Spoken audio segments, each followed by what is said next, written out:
On July 14th, 2015, NASA's New Horizons spacecraft zoomed within 7,800 miles, that's 12,000 plus kilometers, of Pluto, capturing the first ever close-up images of that distant and mysterious world. The photos stunned even the most imaginative researchers and space fans, revealing a mind-boggling diversity and complexity of terrain on the frigid dwarf planet. Take, for instance, Pluto's famous heart, whose left lobe is of nitrogen ice glacier 600 miles wide, about 1,000 kilometers. New Horizons also saw huge mountains of water ice, weird bladed terrain sculpted out of methane ice, and enormous ice volcanoes, unlike anything planetary scientists had ever seen.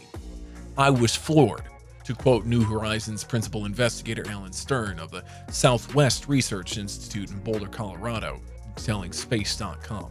"It is one amazing world, more than we could have asked for."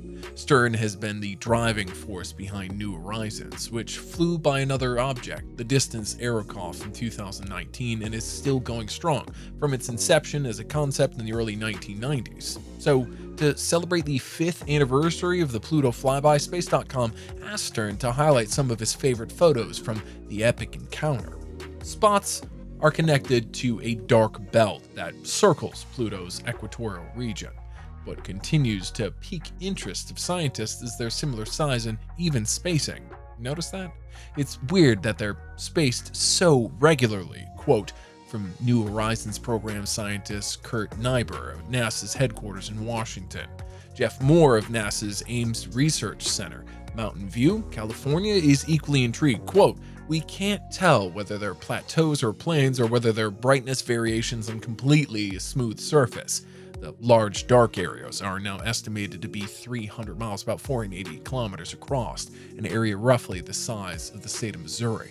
In comparison with earlier images, we now see that the dark areas are more complex than initially appearing, while the boundaries between the dark and the bright terrains are regular and sharply defined." In addition to solving the mysteries of the spots, the New Horizons geology, geophysics, and images team is interested in identifying other surface features, such as impact craters formed when smaller objects struck the dwarf planet. Morse notes, quote, "When we combine images like this from the far side with the composition and color data the spacecraft has already acquired, but not yet sent to Earth, we expect to be able to see the real history of the face of Pluto," end quote.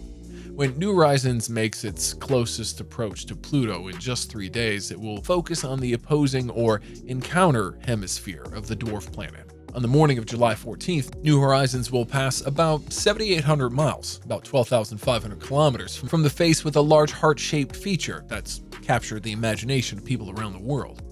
New Horizons' last look at Pluto's Charon-facing hemisphere reveals intriguing geological details that are of keen interest to mission scientists. This image, taken early the morning of July 11th, 2015, shows newly resolved linear features are above the equatorial region that intersect, suggesting a polygonal shape. This image was captured when the spacecraft was 2.5 million miles, 4 million kilometers from Pluto. At 7:49 a.m. Eastern Daylight Time on Tuesday, July 14th, New Horizons will zip past Pluto at 30,800 miles per hour. That's 49,600 kilometers per hour, with a suite of 7 scientist instruments busy gathering data. The mission will complete the initial reconnaissance of the solar system with the first ever look at the icy dwarf planet. Quote, "Once again, the Pluto system has surprised us," New Horizons project scientist Hal Weaver said in an October 22nd statement. "The moon appears to have a double-lobed heart shape, with the larger lobe approximately 5 miles across and the smaller lobe approximately 3 miles across, an unusual shape that could have formed by the merger of 2 smaller objects. Quote, "Our predictions were nearly spot on for the other small moons, but not for Kerberos," New Horizons co-investigator Mark Showalter of the SETI Institute wrote in a statement. "These images show that the reflectivity of Kerberos' surface is similar to that of Pluto's other small moons, approximately 50%, and strongly suggest Kerberos, like the others, is coated with relatively clean water ice." Before the New Horizons encounter with Pluto, researchers had used the Hubble Space Telescope images to weigh Kerberos, by measuring its gravitational influence on the neighboring moons, which was surprisingly strong considering how faint the moon was. Kerberos is one of the 5 known moons of Pluto and the smallest. NASA scientists have already given us a close-up look at the planet's largest satellite, Charon.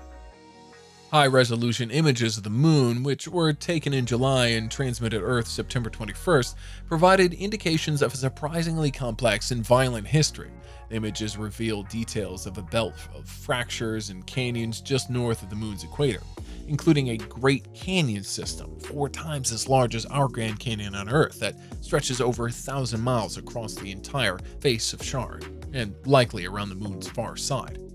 The space agency recently revealed a slew of new information through the first research paper of Pluto, which appeared on the cover story of the 16th issue of Science just 3 months after NASA's historic first exploration of the Pluto system in July. It's been a fascinating and fruitful year for NASA fans. Aside from the stunning images of Pluto, the space agency found evidence of liquid water on Mars and alerted us to the fact that Jupiter, the largest planet in our solar system, is undergoing a massive atmospheric change. Backlight from the sun's highlights layer in Pluto's atmosphere and a dramatic diverse terrain proof. Alan Stern, the chief mission scientist, said, quote, "This image really makes you feel you are there at Pluto, surveying the landscape for yourself." He added, "But this image is also a scientific bonanza, revealing new details about Pluto's atmosphere, mountains, glaciers, and plains." Alien weather. The next picture also shows a bank of fog-like, low-lying haze, illuminated by the sun setting against Pluto's dark side and interfused with shadows from nearby mountains. Quote, "In addition to being visually stunning, these low-lying haze hints at the weather changing from day to day on Pluto, just like it does here on Earth," said mission scientist Will Grundy from the Lowell Observatory in Arizona. Along with other observations, the images hint at an Earth-like hydrological cycle involving frozen nitrogen and other soft ices, quote, "driven by dim sunlight."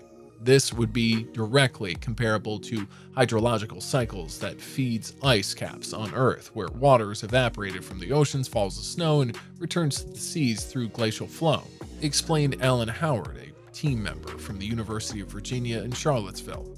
Professor Stern commented, quote, "Pluto is surprisingly Earth-like in this regard, and no one predicted it. Pictures of the dwarf planet released last year by NASA reveal a field of dark, aligned ridges, which looks like wind-blown dunes. New Horizons is scheduled to visit a second icy object in the distant region of our solar system known as Kuiper Belt. The U.S. Space Agency will carry out a review of the plan to fly by the comet like the 2014 MU-69 before officially approving the mission's execution. NASA said still higher resolution of the Charon are now on their way over the next year as New Horizons transmits the contents of its bank's data. A slow, painstaking process because of its distance, the weak radio signal, and the limited number of satellite dishes on Earth that can receive its faint transmissions. So guys, let me know your thoughts in the comments section below. For more interesting content, give this video a thumbs up and don't forget to subscribe to the channel for more awesome content. Have a nice day, and I will see you in the next video.